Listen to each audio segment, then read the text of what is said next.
Hey, Fern Church D coming at you once again. Thank you for tuning into What Does It Take to Win. We are in, I believe, week number 2 of a brand new month. I hope everything's going well for everybody who's been listening to this. If you know somebody who's not listening to this and things aren't going well, then you might want to share this with them so things can get better. I'm not going to keep you too long on this episode. I just sort of want to get in and get out, drop a couple of nuggets for you. But before I do that, I'd like to say, if you or a friend, or if you guys know somebody who is looking for instrumentals, for beats, or for full production, you can go ahead and click the link in this description. It's going to take you to my link tree, and on there you can see all content. And you can select where it says get beats or lease beats, and it will take you to soundclick.com/churchd. And that's where I have over 140 instrumentals available right now to be leased. You can go ahead and just download them and they are yours. You can go ahead and do that. If you're a songwriter, a singer, a rapper, or a content creator, if you do podcasts like myself, or if you do videos, cooking shows, etc., and you just need some music for the background, you can go ahead, head over to soundclick.com/churchd, and you can lease beats. I have plenty to choose from. Now, if you are looking for some beats that you would like to have exclusive rights to, again, you can head over to soundclick.com/churchd, but I would need you to reach out to me, and that we can talk pricing for exclusive rights and so on. Also, be sure to check out my original music. You can look at my entire catalog. It's available, as mentioned, by clicking the link in the description. You can access my most recent single entitled Don't Quit, my most recent album that I put out entitled Something's Missing, an EP that I put out by the name of The Big Reveal, another single entitled The Vision, and my very first album, The Cactus Bare Minimum 2.0. Okay, you'll be able to access all of my music just by clicking the link in the description. Also, if you listen to this podcast and it's been a blessing to you, and you're just saying, hey, I'd like to, sponsor you or send over some money, you can do so. You can Cash App me, just again by clicking the link in the description, and just click on where it says donations. And of course, I'll be putting the money to a good cause. So yeah, I wanted to let you know that, just in case you were wondering. But yes, all content is available by clicking the link in the description. I also do piano lessons before I forget. I've created a 7-week virtual course. So you'll be able to access, piano lessons if you are interested in becoming a piano player, or even if you're interested in taking your piano playing to the next level. You can go ahead and click on that. It's private piano lessons. We'll meet once a week virtually, and I'll talk to you and I'll show you everything that you need to know about becoming a good piano player, and hopefully one day start touring. Also, if you'd need me to do some workshops on production, or even like some master classes, you can actually book my services by, yes, you guessed it, clicking the link in the description. You can go ahead and make your appointment there. Okay, so that's enough for the promo. Let's dive right into this topic. This is actually one of my favorite topics. It deals with, the benefits of starting early. So the title of this episode is Head Start. So yes, as mentioned, we're going to explore the benefits of starting early, pretty much being ahead of the game. So I have 3 points. I'm just going to go through them and, elaborate more. That way we can explore the benefits. So the first point is starting your day early. The second point is starting projects early. And the third and final point is planning ahead for the future. And these are just points to consider. So they might not seem like, okay, the point is you must do this. No, it's just points to consider, as like why you should start your day early, etc. So let's dive right in. Let's start off with starting your day early. Now, growing up, kindergarten, all through grade school, even up until now, I would hear this saying that basically says, early to bed and early to rise makes a man healthy, wealthy, and wise. I'm going to read that one more time. Early to bed and early to rise makes a man healthy, wealthy, and wise. Now, this is something that my mother would say to me growing up. And I'm just like, I don't get this because I want to sleep in. You go to school, you wake up early anyways, you're at school all day, then you come back, you do your homework, then you participate in extracurricular activities. When night comes, you're exhausted. When early morning comes, you're like, okay, give me 15 more minutes and then I'll get up, right? I never understood this. So let's explore how. How is it that, going to bed early and waking up early is going to make you healthy, wealthy, and wise? Yeah, like I said, I didn't get this until I got older, actually, and went to college, and it started to make sense. When I was in college, they give you the option to choose what time you want to take classes. So in high school and grade school, rather, you're sort of forced to wake up when everybody else wakes up and go to school and get out when everyone else gets out. But in college now, it's your choice. You can take the early classes, you can take late morning, or you can take afternoon or evening classes. When I first arrived, I was still kind of in high school mode, but not really. So I'm thinking, okay, I'll take classes at like maybe 9 or 10, or I think it was 9 and 11. So I took 9 and 11 classes in the morning, 9 a.m. and 11. It's probably like 9, 10 or 11:20. I can't fully remember. It's been so long. But I digress. So 9 and 11 a.m. classes. And then by like maybe 1 p.m., I was done for the day. Now that was cool to me because afterwards I would go ahead and, work in the accounting department for the university.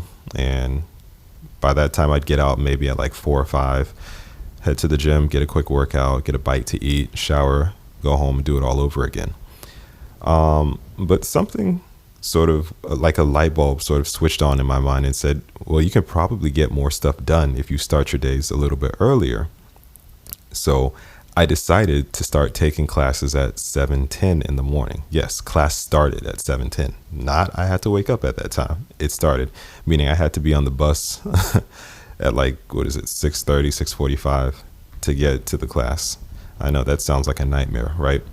But yeah, I would take class at 7:10, and then the next one would be at like 9:20, I think. That sounds about right. And so by 11, I was actually done with my classes for the day. So now at 11, I had the option to go back home, take a nap if I wanted to, get a quick workout in, get a bite to eat, and then, because it was like a work study job, go to work and finish by 4. And that was it. I hope you're following along. Healthy, wealthy, wise, right? I was healthy because after all of my classes have been completed, I could just either go take another nap, which is good for your health, or get a bite to eat, something healthy, or get a quick workout in, which is also good for your health. Wealthy. After my classes are finished, that now frees up time for me to go and, do my job, to work, to, acquire some more money. And the way it was set up back then is we didn't have to work 8-hour days because obviously we were full-time students, when working for the university. But we had the option of putting in as many hours as we would have liked to in order to acquire more income, aka to become more wealthy. And wise, wisdom. Obviously, I'm taking classes earlier on. At that point of the day, early in the morning, my brain is a little bit more fresh and I was able to retain more information and just take better notes. My thoughts weren't necessarily clouded by any stressors that I had to deal with during the day. So healthy, wealthy, wise. What a blessing. Another point to consider, I'll call this point 1.5 because it's not necessarily a part of it, but it's just something that came to mind. The stressors, how I just mentioned, outside stressors would not have impacted me and, sort of clouded my thoughts. When you get up early, it's sort of like you're ahead of the game and you beat everybody. You beat all the stress. So before you even have to encounter something that's going to bother you, you can sort of just look outside and be at peace. Or, like my favorite thing to do is say a prayer first, talk to God first thing in the morning before you start dealing with anybody else's issues or any issues that might come your way. You'll notice a difference. Again, you won't have to deal with stresses. You can think a little bit more clearly. You can write down your thoughts. You could start on a project. Actually, that's a pretty good segue into my next point, which is, about starting projects early. Another point to consider. So yeah, let's jump into point number 2, starting your projects early. Now, when you start your projects early, it puts you ahead of the game. So if everybody else is still sleeping, if everybody else is still distracted by something, by an outside thought, by an outside stressor, but you're sitting there with your head down working, I got news for you. You're ahead of the game. Starting your projects early allows you ample amount of time. It gives you an ample amount of time to strategize and to analyze the possibilities of failure. Starting early also helps to reduce the amount of stress during the planning process because you're not scrambling to get things done last minute, but in fact, you're way ahead of the game. Here's an example. I use myself as always. So back in 2010, I had a vision to do a concert. Now, it was a Christian concert / night of worship, something like you guys kind of see these days. And it was my first time planning it. Now, I had set the date for October 1st of 2010, but I started the planning process way back in the month of March of the same year. So what I did was I began reaching out to groups and soloists who I wanted to be a part of the program. I created a flyer all by myself. That's not something I'm recommending you should do if you have a team. That would make your life so much easier. But I created a flyer all by myself. I began spreading word, literally just, sticking that flyer on people's cars. And as we got closer to that date, I started sending out reminders, letting people know that it was actually still happening. I think at that time I had some of my family members finally helping me because I'm just like, well, I don't think I could do all of this alone. So I think I had some family members and just maybe a couple of my friends sort of send out reminders. Yeah. So when that day actually came, the church was packed with standing room only. Like, it's something that we've never seen, especially at that location in which, we were having church. Even people from out of state came to be a part of the event. I remember there was this one group that they pretty much got a van and they brought their youth group there to be a part of the event. It's people that I didn't even know, but we sort of just connected based off of that. And that's not something that happened by luck, but it's something that happened rather by planning ahead and starting early. So I hope that, you take that into consideration you can do great things if you start planning ahead. So, if you're the type of person that throws parties or throws concerts, you might want to consider planning maybe like a year in advance and start reaching out to people and get your budget together and just do all sorts of things that you can do to make sure that you can assess the failures or, the possibility of success. That way, when the event happens, you're left with very minimal surprises. So yeah, that's it for point number 2. Now let's move on into point number 3, our third and final point. I'm going to try to get out of this really quickly. I don't want to hold your ears too long, but I hope this is blessing you. I hope, it's giving you ideas and you can use it for your own success. So point number 3 is planning ahead for the future. Now, sometimes this is something people tend to shy away from for the sake of avoiding anxiety. Sometimes they say anxiety is, basically being worried about the future or possible events. But you don't have to let that run your life, so to say. You don't have to be anxious about the future. You can just take it into consideration and make plans. Not planning ahead for your future is actually worse, believe it or not. If you fail to plan, you plan to fail. Let's take a look at finance as an example. I'll use myself again because I think that's the safest thing to do. I don't want to use somebody else and they come after me. So I knew that after college, I wanted to get married and start a family. This is something that, it's a little bit impossible to do. It's almost impossible. I won't say a little bit. It's almost impossible to do if you don't plan ahead. The reason why it's almost impossible to do is because while it can still be done, it's going to be very, very difficult. So it will feel like it's impossible. So when family planning, we must take into consideration a multitude of things, from mental health to physical health to communication skills And finally, my favorite, or least favorite, finances. So let's rewind to college. When I was in college, the first couple of years, I didn't really understand money. How ironic, because I was an accounting major. But as I got a hold of the concept, I began to save and really plan for my future. Early on, I was just not responsible with money. That's the best way I can put it. I was a college kid. I was getting money, but I wasn't responsible with it. So I had to nip that in the bud really quickly. I learned my lesson. I got humbled very fast. So fast forward to now, as I was preparing to marry my beautiful bride, as you know, I've recently got married. I had to make sure that I was ready for the financial responsibilities and obligations that presented itself to us. The financial responsibilities, they were actually demanded up front. Not by her, but just, and it was for both of us, obviously, but they were demanded up front.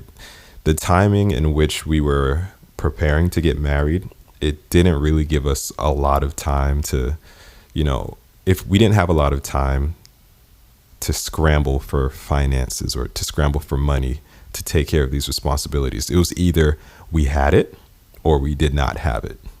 And if we did not have it, that would have delayed us. I don't know how long, but it would have just really delayed us, especially coming out of, the COVID season where a lot of weddings had to be canceled. And now a lot of these venues were overbooked and just did not have space. We weren't really given time to prepare. But thankfully, this was something I started planning ahead for when I was in college. Before I even reached the age of 21, my thoughts were, okay, I know one day I want to have a family. I want to have a beautiful bride.